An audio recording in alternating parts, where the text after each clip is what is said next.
Assalamualaikum, selamat pagi, salam sejahtera Asia. Bersama saya Wan Alif dan juga Jessica Cho. Hari ini saya tidak kesorangan. Nampaknya Jessica kembali masuk ke kandang sejahtera Asia. Lama sangat cuti ni Wan Alif. Lama sangat cuti. Jadi apa khabar? Sihat? Khabar baik, sihat. Cantik sihat baju dia. Cantik ada baju je bunga-bunga. Kak. Kena puja orang sekali tau. Cantik orangnya jugalah. Terpaksa lah. Dan diharapkan semua penonton sejahtera Asia pada pagi ini sihat hendaknya, sentiasa senyum. Kerana senyum itu adalah satu sedekah. Betul tak, Jess? Betul. Jangan kita bermasa muka. Macam Jess hari ini tak henti senyum dia. Macam mana tahu? Macam mana tahu?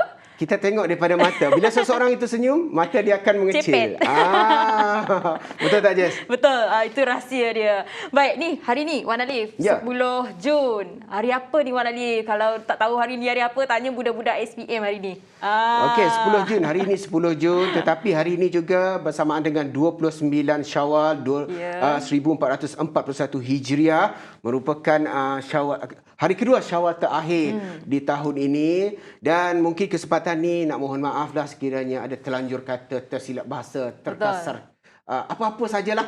Mohon maaf daripada kami di Sejahtera Asia. Dan hari ini, bila kita bercakap tentang apa-apa saja keputusan, dan hari ini merupakan hari yang paling mendebarkan. Betul. Mendebarkan untuk siapa? Adik SPM kita. Adik-adik calon SPM 2020. Di mana hari ini, saat ini, detik ini, sebelum jam 10, mereka dah berdebar. Saya sendiri yang berdebar sekarang. Ambil paper persendirian ke? Itulah. Tak tahu pula semangat tu. Ekor sekali lah Wan Alif. Saya pula nervous sekarang ni. Betul, sebab kali ni ambil keputusan di tahun yang sama dalam peperiksaan, iaitu tahun 2021 untuk SPM 2020. Tetapi kata orang lain rasanya. Sangat berbeza dengan semua peperiksaan yang sebelum-sebelumnya. Dan hari ini jam 10 pagi. Waktu yang keramat bagi adik-adik kita ni untuk mendapatkan keputusan-keputusannya. Tetapi kalau dahulu zaman kita je, zaman pelajar-pelajar atau calon SPM yang dahulu, mereka dah datang dah kat sekolah, berjumpa dengan kawan-kawan, bergurau senda dengan kawan-kawan sementara menghilangkan rasa gugupan itu. Tetapi sekarang kena menunggu keputusannya di depan skrin, gadget, semua, laptop, tablet dan sebagainya untuk mendapatkan keputusan secara atas talian. Betul tak, Jess? Betul. So, macam mana sebenarnya untuk adik-adik kita, calon-calon SPM kita nak lihat result dia. Okey, kita kongsi sedikit. Secara dalam talian boleh semak dekat portal myresult1.moi.gov.my ataupun myresult2.moi.gov.my untuk mendapatkan keputusan penuh itu nanti. Tapi ada juga menerusi khidmat SMS. Jadi untuk mendapatkan ringkasan keputusan SPM 2020 boleh menaip SPM, lepas tu jarak nombor kad pengenalan, jarak lagi nombor angka giliran, lepas tu hantar ke 68886. Tapi ini akan diaktifkan hanya pukul 10 pagi. Cun nanti 10 pagi hingga pukul 6 petang pada tarikh 17 Jun 2021. Ada seminggu untuk semak. Kalau tak nak buka hari ni, kena tunggu seminggu tu lah. Kena semak. Kalau tak nak buka hari ni, mungkin ada yang boleh buka, mak ayah dah buka. Tetapi bila kita cakap tentang mak ayah, ada juga yang memberi reaksi, iaitu salah seorang bapa daripada anak-anak mereka yang menjadi calon SPM tertunda 2020 iaitu pada tahun ini 2021. Dan saya juga sempat menemu bual reaksi-reaksi adik-adik kita, calon-calon kita yang bakal mendapat keputusan di hari ini. Jadi nak kita sama-sama saksikan dahulu VT ini. Untuk cabaran untuk PDPR sebelum ni, dia sangatlah banyak. Seperti contoh, dia cabaran daripada certain topik yang tak faham, gangguan dari rumah, masalah internet dan sebagainya. Tapi dengan cabaran ni, kami dapat tempuhi dengan lebih baik dan menjadi lebih baik daripada sebelum ni. Sebab ia bukan cabaran yang mudah. Dan saya harap untuk keputusan sijil pelajar Malaysia, kita orang, kami harap dapat keputusan yang cemerlang dan jayanya. Untuk soalan SPM tak juga terlalu mencabar, nasib juga terlalu senang. Dan rasa ramai je pelajar SPM dapat jawab dengan penuh cemerlang. Dan untuk result SPM kali tu, kami harap kami Dan kami berharap pula semua orang dapat skor dengan cemerlang untuk SPM kali itu. Harapan saya untuk batch 03 ataupun untuk result saya pada 10 Jun ni, saya berharap result saya dapat mengembirakan kesemua pihak, tak kisahlah pihak guru, pihak ibu bapa. Janji saya dapat berikan yang terbaik dan memberikan satu senyuman yang manis perbaikan PDPR secara dalam talian supaya pembelajaran anak-anak di rumah lebih berimpak tinggi dan selari dengan pembelajaran secara bersemuka yang telah kita amalkan selama ini. Dan saya doakan semoga semua calon SPM akan mendapat keputusan yang cemerlang. Amin. Itu dia harapan ibu Betul. bapa bagi anak-anak mereka yang menduduki Peperiksaan peperiksaan sijil SPM. pelajaran Malaysia SPM 2020 agar hari ini mendapat keputusan yang cemerlang, Betul. keputusan yang membanggakan mereka sendiri. Dan tengok daripada reaksi-reaksi adik-adik kita, Ya. diorang gembira sebenarnya. Gembira, tapi gembira. dalam masa yang sama dia gundrah. Lepas tu satu lagi yang VT yang pertama tadi. Ya. Mungkin tu calon-calon doktor tu, Wan Ali. Nampak jalan-jalan tengok. Boleh baca pula. Jika kau dah doa. Kita doakan. Jadi baca doa dulu kalau nak dapat result tu, minta ampun mak bapak dulu. Lepas tu langsaikan segala hutang kalau ada hutang ya Wan Ali. Jangan betul-betul hutang tu penting sebenarnya. Okey, kita nak masuk topik yang kedua di mana dekat sini ya, Timbalan Ketua Menteri Tan Sri Dato' Ahmad Dr. James Jemut Masing meluahkan kekecewaannya terhadap KPM. Kenapa tu Wan Alif? Kenapa? Kabarnya KPM diminta untuk kaji semula jadual cuti sekolah kerana menurut beliau murid-murid terlalu banyak cuti dan cuti tersebut tidak boleh diguna pakai lagi. Maksudnya di sini Timbalan Ketua Menteri meminta cuti sekolah dikurangkan lagi Wan Alif. Betul. Sebab kita tahu sebab dah banyak sangat budak-budak cuti kan, tak pergi sekolah lebih lagi. cuti kan? Lebih daripada betul cuti. ni. Betul. Jadi ini sebab dah banyak cuti ekonomi pandemik COVID-19, bukan suka-suka cuti Wan Alif ya. Betul. Jadi pendapat Wan Alif sendiri bagus ke tak sebenarnya cadangan ni Wan Alif? Cadangan saya? Ya. Cadangan saya memang baguslah. Saya sokong apa yang dikatakan oleh Yang Berhormat Menteri kita. Semoga benda ni dikaji semula. Betul, Agar memberi kaji kesan yang semula. baik untuk adik-adik kita dan juga mereka yang masih menuntut ilmu dalam bidang persekolahan maupun di peringkat universiti. Tetapi Betul. kita pergi ke satu aspek iaitu pandemik ini. Betul. Pandemik masih lagi berleluasa, pandemik Ya. masih lagi menjadi musuh utama kita. Jadi saya di kesempatan ini untuk memberikan perkongsian tentang laporan harian COVID-19 yang berlaku di Malaysia terutamanya, di mana laporan harian COVID-19 setakat semalam iaitu 9 Jun 2021 hari Rabu mencatatkan kes positif baharu iaitu sebanyak 6,239 dan ini menjadikan jumlah keseluruhan sebanyak 633,891 kes dan 75 merupakan angka bagi kes kematian yang berlaku di seluruh Malaysia semalam disebabkan COVID-19 ini dan menjadikan kes kematian meningkat kepada 3,611 kes. Sejahtera Asia menzahirkan rasa takziah dan juga bersimpati atas kehilangan ahli keluarga mereka. Dan bagi kes sembuh setakat semalam iaitu sebanyak 7,386 dan ini menjadikan keseluruhan mereka yang sembuh daripada jangkitan COVID-19 ini iaitu 548,705 kes. Manakala bagi kes yang masih aktif iaitu sebanyak 81,575 dan 905 kes masih dirawat di unit rawatan ICU dan 453 mereka masih memerlukan alat bantuan pernafasan. Tiada lain daripada kita dan ahli keluarga mereka agar mereka cepat sembuh dan kembali pulih seperti sedia kala. Selangor terus menjadi negeri tertinggi jangkitan COVID harian 19 yang tertinggi iaitu sebanyak 2,291 diikuti Kuala Lumpur 704 serta Johor 468. Masih lagi angka yang membimbangkan kita sebagai rakyat Malaysia dan pastikan kita terus kawal ke diri kita, lockdown diri ke diri kita agar kita tidak menjadi bangsa dan penyebar kepada COVID-19 ini. Dan untuk Sarawak pula kita bersama Jess. Silakan Jess. Sarawak mencatatkan 419 kes baru COVID-19 semalam. Sejumlah 294 atau 70.17% daripada jumlah kes ini telah dikesan di 5 buah daerah iaitu di daerah Kuching, Bintulu, Sri Aman, Sibu dan Lubuk Antu. Dan daerah-daerah yang merekodkan kes adalah di daerah Kuching iaitu sebanyak 124 paling tinggi, Bintulu 89 diikuti juga Seri Aman iaitu 28. Jumlah keseluruhan setakat ini adalah sebanyak 53,000 dekat Sarawak sahaja ni Wan Alif. Ya. Jadi terdapat 3 kes kematian baharu melibatkan jangkitan COVID-19 dilaporkan lalu menjadikan jumlah kematian akibat jangkitan COVID-19 telah meningkat seramai 330 orang. Dan juga 462 kes baharu yang telah pulih dan dibenarkan discas menjadikan keseluruhan kes positif COVID-19 yang telah pulih adalah seramai 43,363 orang. Nampak dekat sini ada penurunan sedikit. Jadi teruskan usaha kita kerana target kita ingin mencapai sifar COVID-19.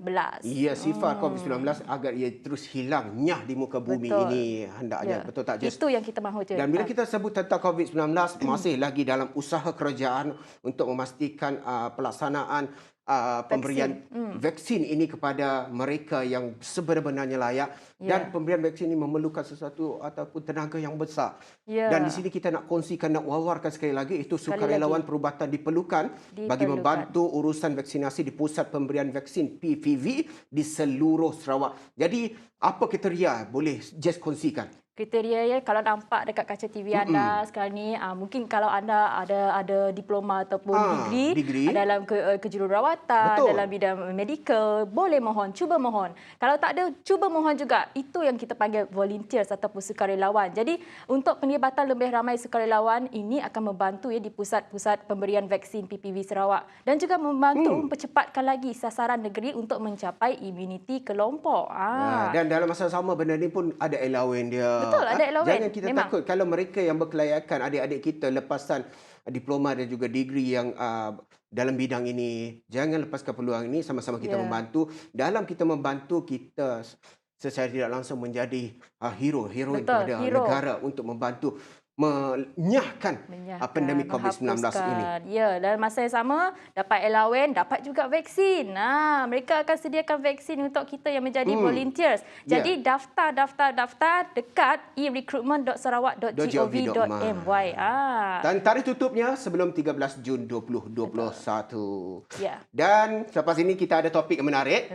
Topik seorang pelukis portret bersama dengan Muhammad Syahril dan Rostani. Dan juga kita ada slot pendidikan bersama Cikgu Azila.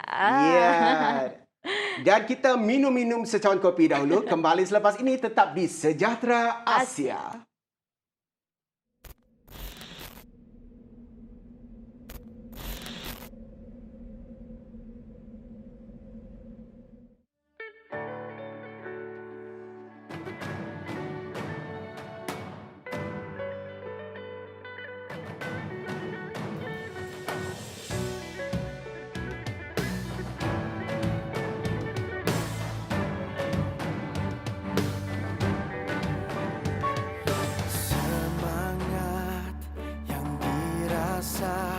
Sedang membara,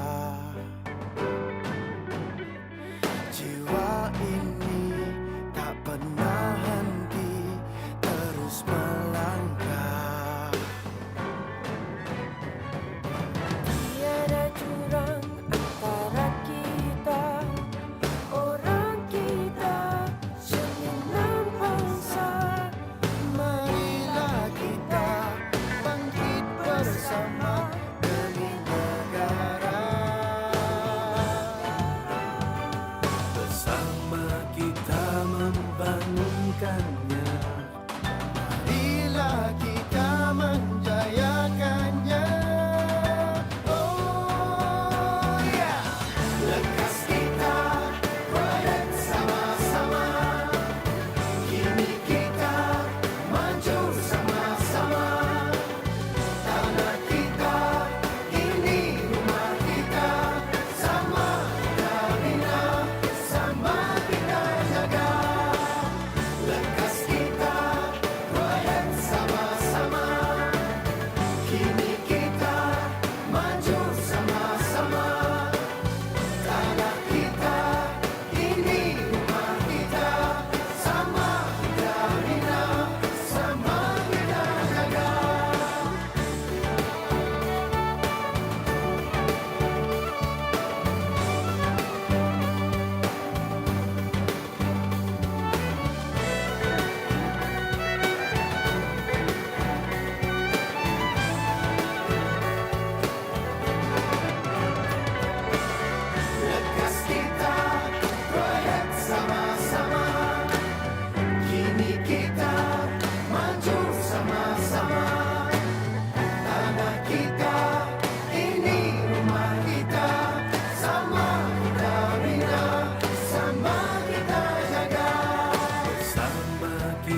Bagaimana dengan sarapan pagi anda? Agar ianya memberikan tenaga untuk kita melakukan apa sahaja yang dilakukan pada hari ini. Dan semoga tuan-tuan dan puan-puan yang berada di rumah maupun berada di mana sahaja, terima kasih kerana berkongsi idea-idea kita, di mana kita live di Facebook Rami TVS dan juga My Sejahtera. My Sejahtera pula, Sejahtera Asia. My Sejahtera tu application. Bila sebut tentang My Sejahtera, upgrade My Sejahtera bukan satu kesalahan ya. Ingat benda tu. Kita punya menteri pun dah cakap jangan kita mudah pengaruh kalau bukan dari rasmi daripada MKM. Dan bila kita sebut tentang potret ini tuan-tuan, apa yang tuan-tuan ingat tentang potret? Mungkin ada sejarah ataupun cerita di sebalik potret ini, dan hari ini bersama saya seorang pelukis potret anak muda yang mencipta nama dalam media sosialnya, iaitu dengan menghasilkan potret-potret daripada wajah-wajah pelanggan-pelanggan yang meminati hasil karyanya, iaitu kita bersama dengan Muhammad Syahril bin Rostani, merupakan seorang pelukis potret, untuk kita hari ini bercakap tentang tajuk kejayaan sebagai pelukis potret dalam dunia digital. Apa khabar kita? Sihat? Alhamdulillah. Sihat? Sihat? Alhamdulillah. Alhamdulillah sihat.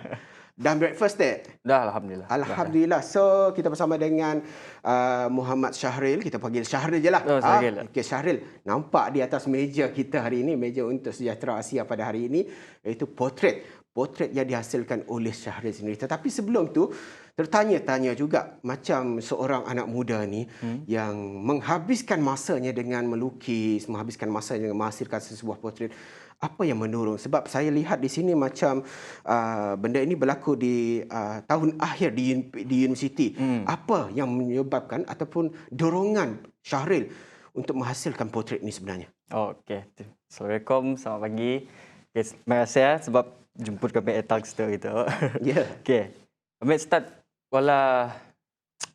potret tu, lukisan potret tu since final year lah. Final year Tamia kan kami cerita sikit lah. Boleh. Tentang berada di masa study lah. Tamia kan course study untuk jurusan bidang seni lukis sendiri untuk memerlukan kos yang agak besar lah Agak juga. besar dan tinggi lah, ya. Tinggi lah juga. So pelbagai kelengkapan yang kita perlukan lah. Ya. Seperti contoh tools, chart, canvas dan sebagainya lagi lah. Ya, Tapi lepas settle semua barang keperluan ni, then ada few lah lagi yang perlu didapatkan. So dari segi kewangan kos mencukupi lah. Then kami bertanya lah dengan kawan kami tu, which is Zana Jeffrey. Dia seorang pelukis potret juga. Kami bertanya lah, minta advice darinya. So kita ada apa-apa advice untuk kami sih. Dari segi financial kami tu, apa yang boleh sokong kami kah. So dia suggest lah. Ya. Olah potret dia. Then beri seorang customer untuk kami pola. Then dari saya kami start build up kami pun lukisan potret. Sampailah kini. Alhamdulillah. Alhamdulillah. Dan satu kata orang tadi, pembuka pintu rezeki dalam kita belajar, dalam kita berniaga daripada hasil yang kita minati, hasil yang kita ceburi. Tetapi memang kata orang nak lakukan sesuatu tu perlu pengorbanan, perlu banyak rintangan dan juga kos-kos yang tidak semestinya kita mampu untuk dapatkannya. Seperti Syahril sendiri cakap tadi, memang dari menyediakan potret ini dapat menghasilkan keuangan yang boleh meneruskan kelangsungan pendidikan beliau dan juga perniagaan beliau.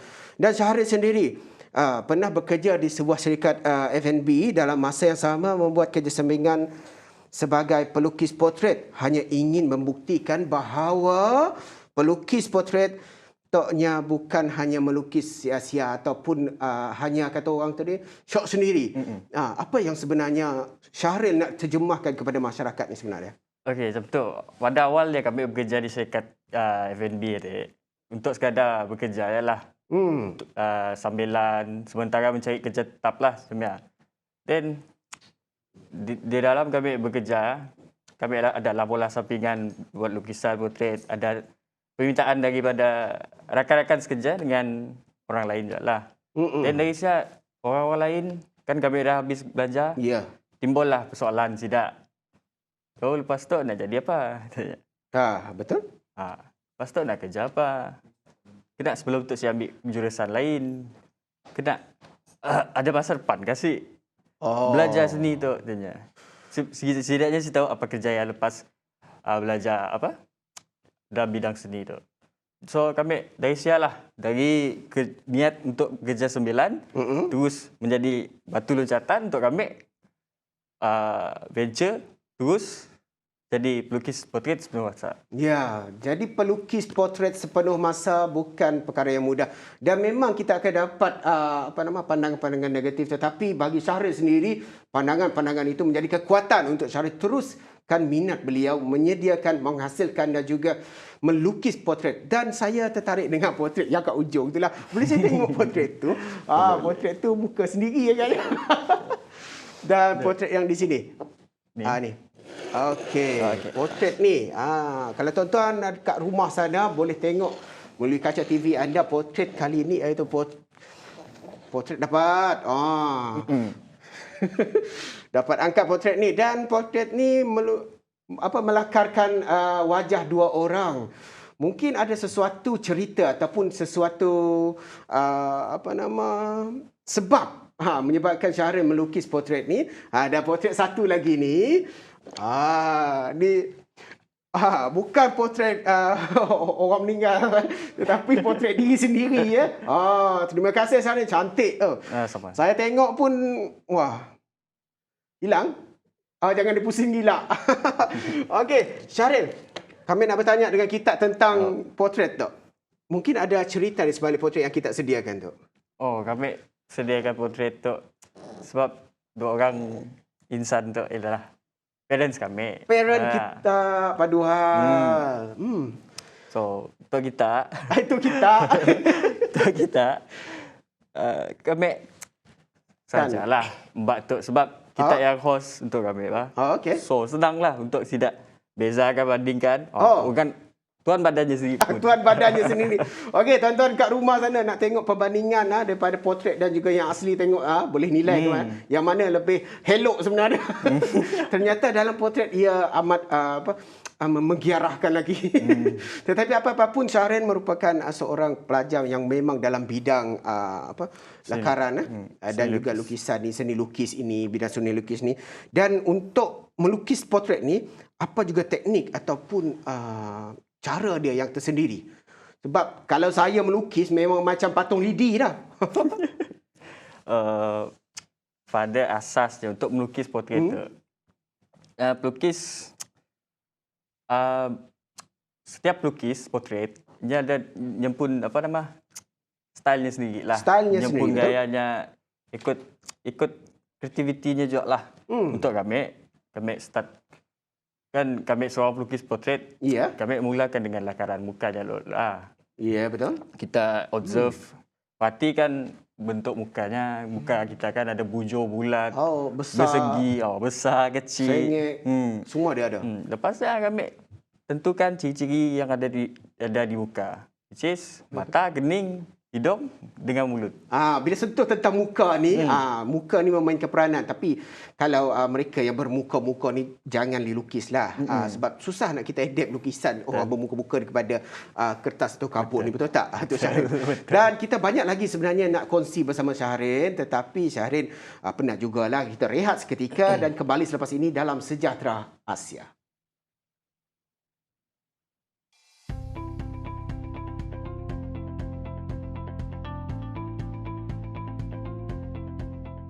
Yang kita terima ialah apakah itu kemurungan. Soalan klise tetapi sangat penting sebab soalan ini sebenarnya menentukan sama ada kita ni betul-betul murung ataupun kita rasa sahaja kita murung tetapi sebenarnya tidak. Kerana di segi bahasanya, kebanyakan masa kita rasa macam kita sentiasa sebut yang kita murung, sedihlah, macam-macam lah perkataan yang kita gunakan yang menunjukkan perasaan negatif kita tu. Tapi dari segi klinikalnya atau dari segi perubatannya, tak semestinya murung yang kita maksudkan itu sama dengan murung yang perlu dirawat. Satu situasi di mana sejak 2 minggu lepas kita rasa macam tak semangat untuk hidup. Semua benda yang kita buat semua tak menarik. Apa yang kita cakap, apa yang kita makan, apa yang kita lakukan every day, termasuklah hobi kita, tidak lagi menjadi sesuatu yang menyeronokkan. Dan kita tak tahu kenapa kita tak tahu kenapa, dan perasaan itu sentiasa di situ. Walaupun kita rasa macam aku patut seronok, aku patut ketawa, aku patut buat sesuatu, aku patut buat bertenaga, aku patut boleh tidur, tetapi semua yang patut yang saya sebut tu, semuanya tak boleh dilakukan seperti biasa. Dan kita rasa lemas dengan diri sendiri. Sebab hari-hari pun sama. Bangun pagi kita rasa macam pagi adalah waktu yang paling teruk bagi kita. Nak bangun tu rasa macam badan kita ni macam ada benda berat yang menimpa sampai kita tak larat.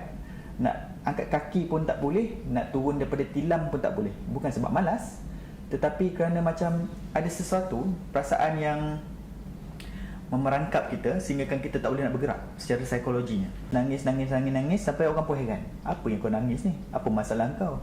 Apa lagi isu kau? Kan orang tak nampak apa masalah kita kan? Segala benda menjadi negatif bagi kita. Dunia negatif, diri negatif, keluarga negatif, pekerjaan negatif, segala-gala benda. Tak ada benda pun dalam dunia ni yang kita rasakan positif. Dan situasi ini berterusan. Macam saya kata tadi, dah 2 minggu. Itulah sebenarnya tempoh minimum untuk kita mendiagnosa seseorang mempunyai masalah kemurungan yang serius ataupun major depressive disorder.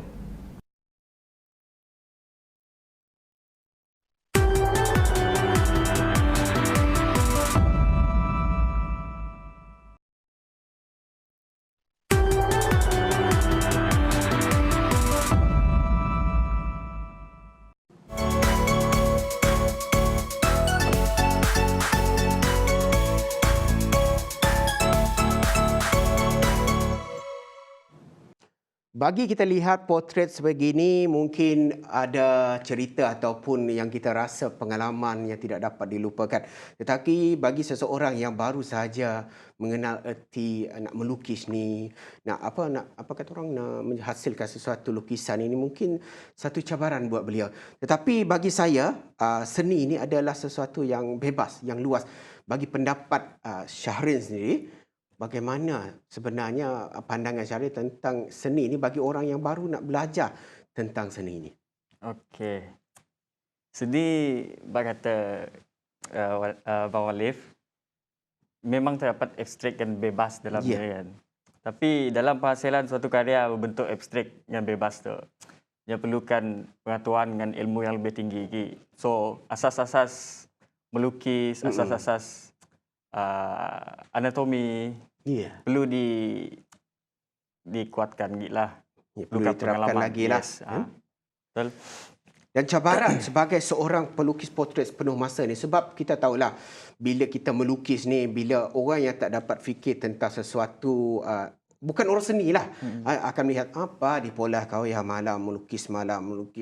Kenapa benda ya? Ada datang hasil kah? Itu ayat yang selalu kita dengar. Ada dapat hasil kah? Apakah cabaran bagi Syahrir sendiri bila melukis potret ini?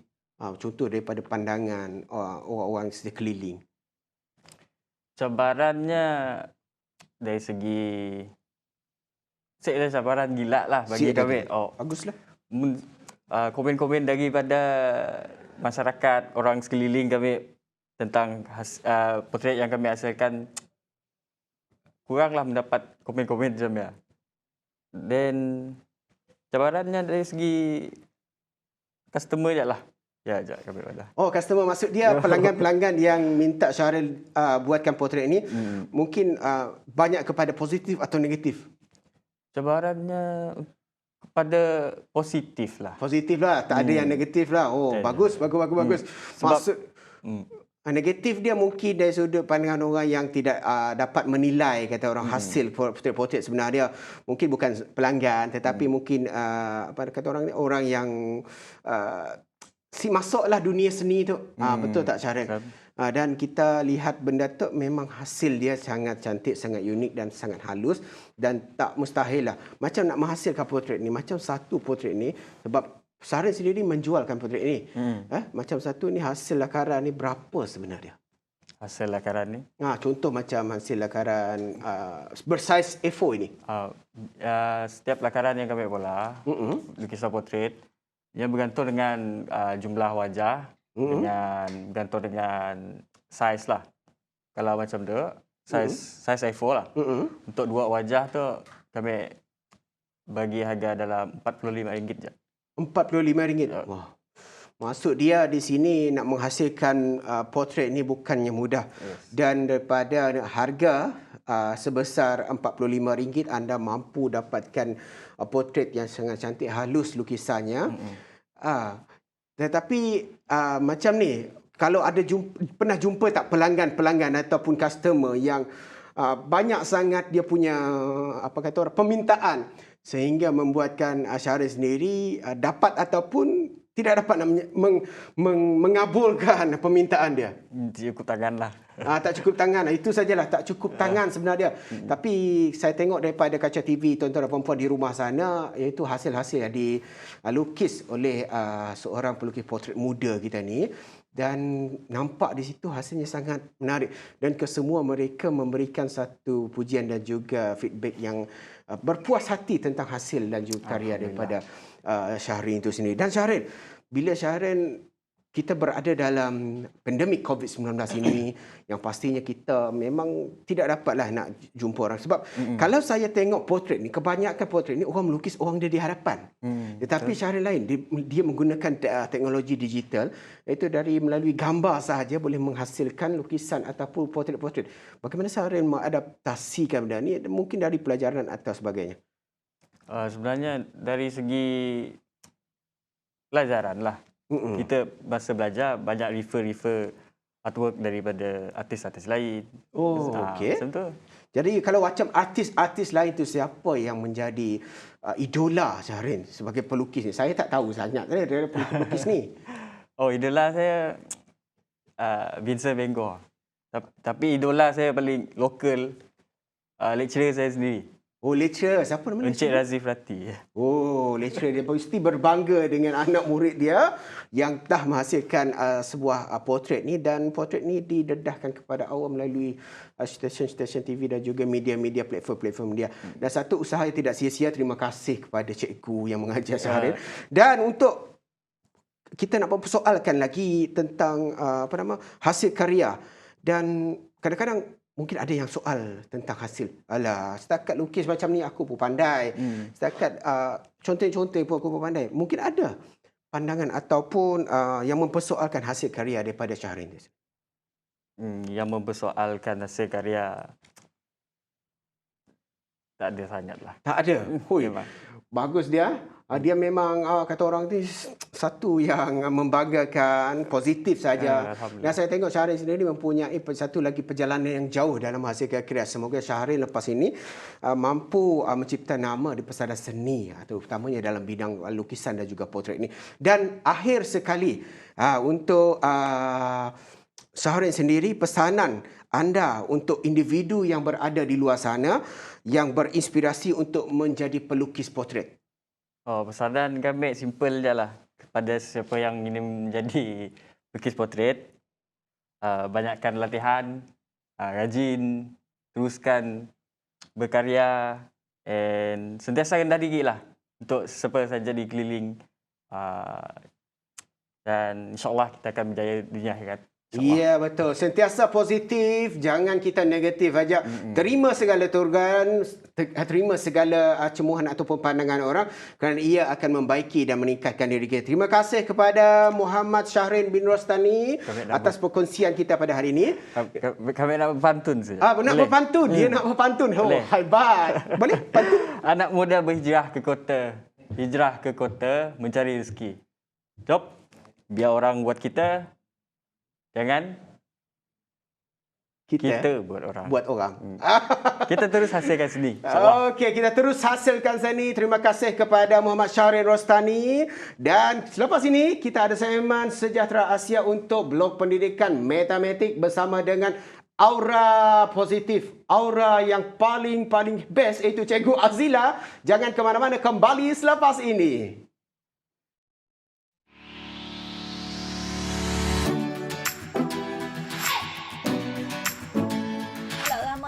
Bagaimana pula pengambilan vitamin C untuk kecantikan kulit? Adakah ia selamat untuk buah pinggang?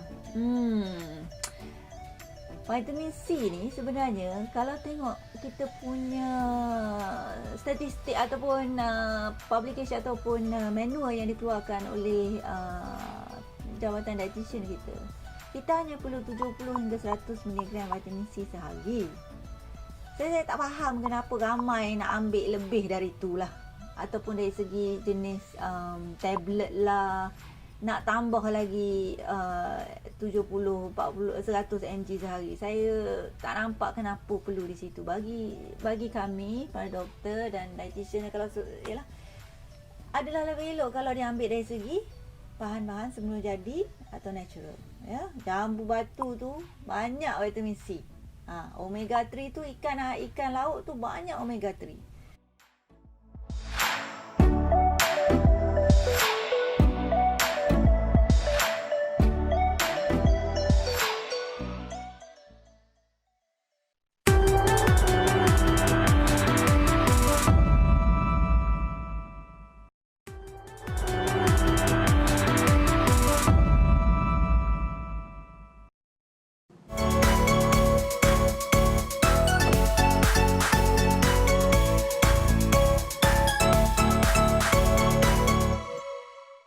Kembali lagi dalam Sejahtera Asia.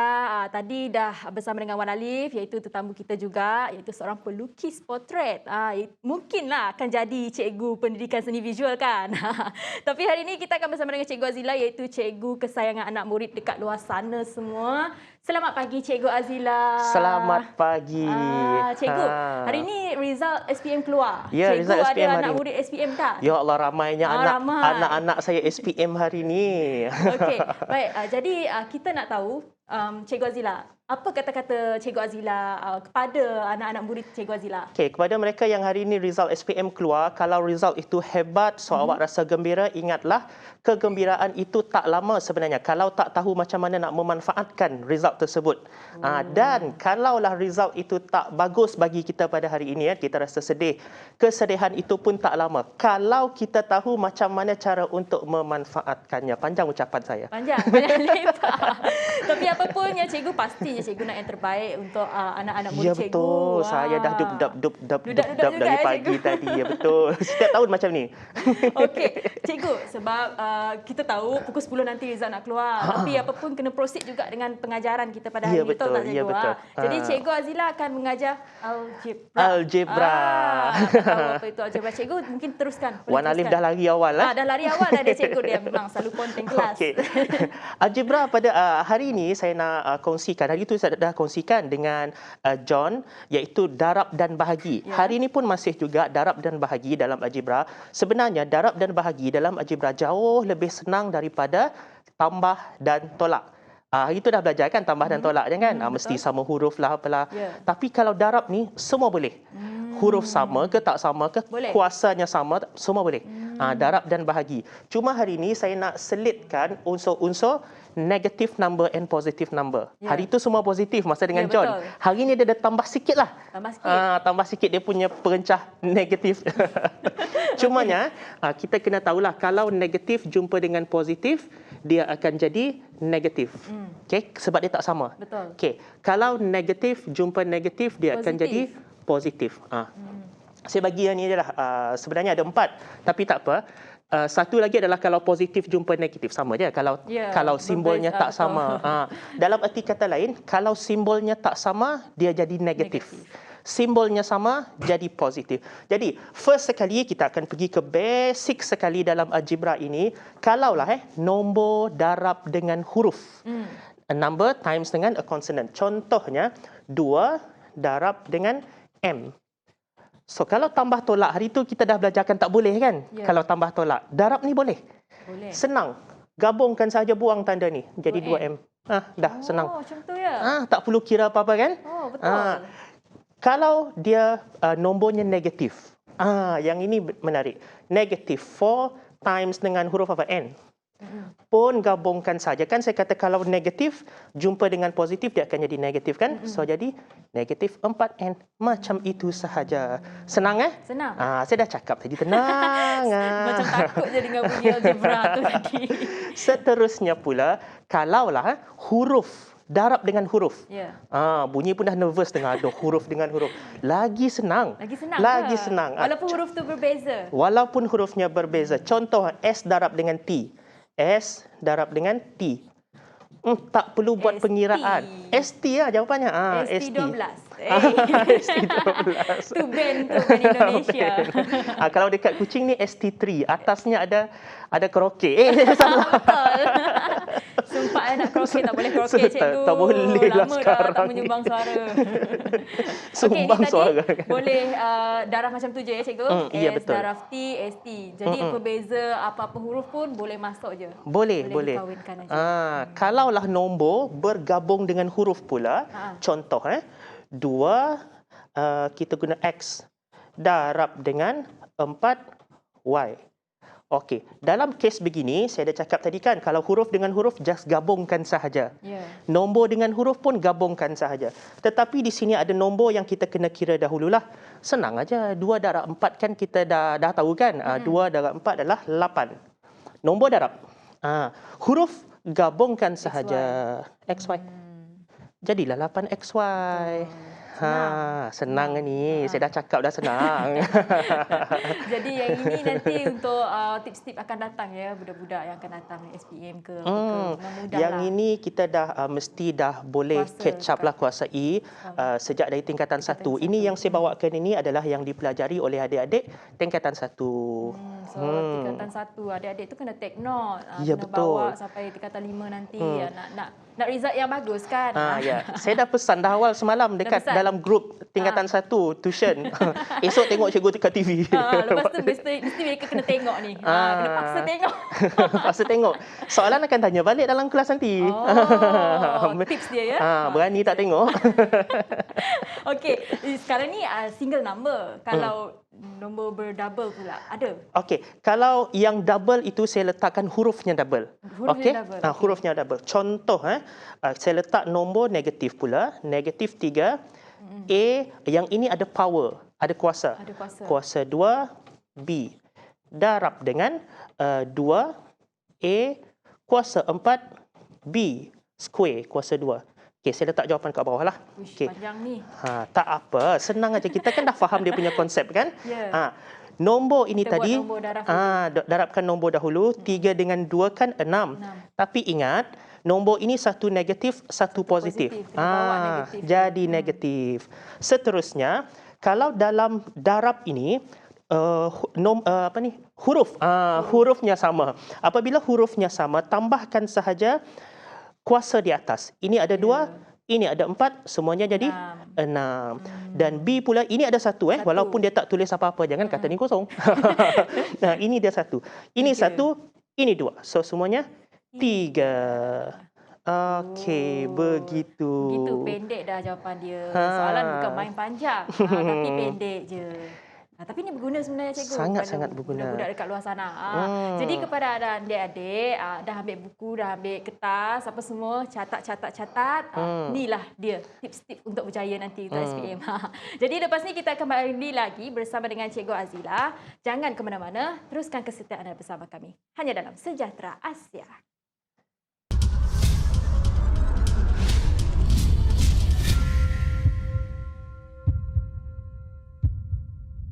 Soalan yang pertama, Assalamualaikum doktor, anak saya berusia 3 tahun lebih sekarang.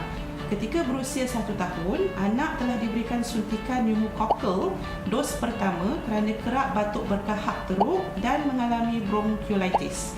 Bolehkah anak diberi suntikan kedua sekarang dan sebagainya? Harap dapat pencerahan.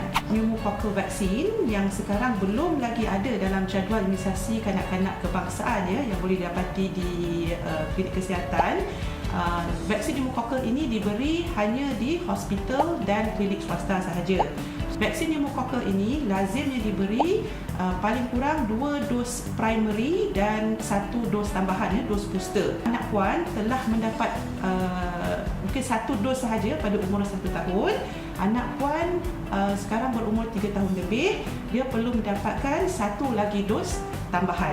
Pergi ke mana-mana klinik swasta atau hospital swasta yang ada memberi vaksin pneumococcal ini untuk suntikan 1 dos lagi.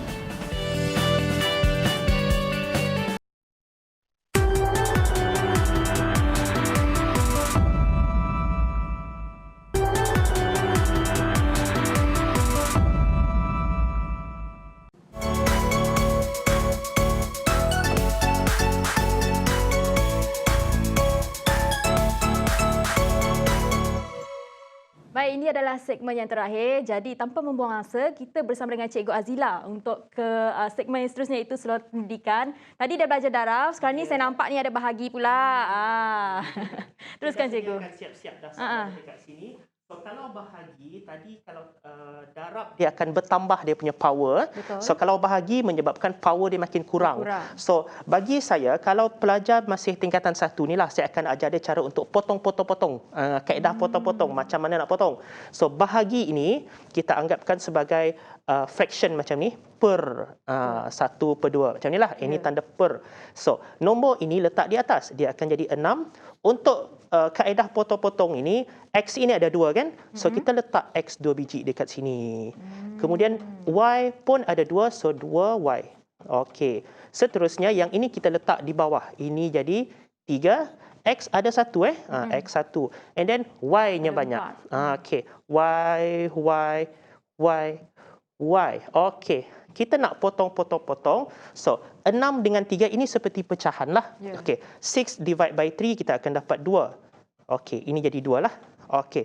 Ini ada 1X, ini 2X. So, kita boleh potong sini 1, sini 1. Manakala Y pula di sini ada 4, ini ada 2. Ini boleh potong 2 ni, ini pun kita boleh potong 2. Jadi kita tuliskan jawapan yang tinggal. Apa jawapan yang tinggal? 2 dan X. 2X dekat atas. Manakala di bawah, nombornya 1 dan apa lagi? Y ada 2. Okey. So, untuk algebra, 1 tak perlu tulis. Inilah jadi jawapannya. Mudah dipermudahkan, nampak mudah. Sangat mudah kan? Dia macam bahagi biasa je. Macam bahagi biasa. Wah, tips-tips yang sangat berguna kepada adik-adik dekat rumah. Ya, kalau tak belajar ni hari ni memang rugi sangatlah hari ni. Jadi sebab kita dah berada di slot yang terakhir, slot pendidikan. Kita nak wawarkan kepada semua, masih lagi kita sekarang ni menghadapi pandemik COVID-19. Jadi kepada adik-adik yang mengambil result SPM, yang baca result gunakan telefon, laptop dan sebagainya, tetap kawalankan diri dan juga semoga berjaya. Harap-harap dapat result tu cemerlang dengan jayanya. Amin. Amin, kata Cikgu Azila. Baik Cikgu Azila, sebab Cikgu Azila pun host Sejahtera Asia, kita sama-sama sebut slogan yang seperti biasa. Jadi daripada kami di Sejahtera Asia, daripada inspirasi, kami cetuskan inovasi. Jumpa di masa yang akan datang dan jangan lupa esok. Belum bye-bye. Bye-bye.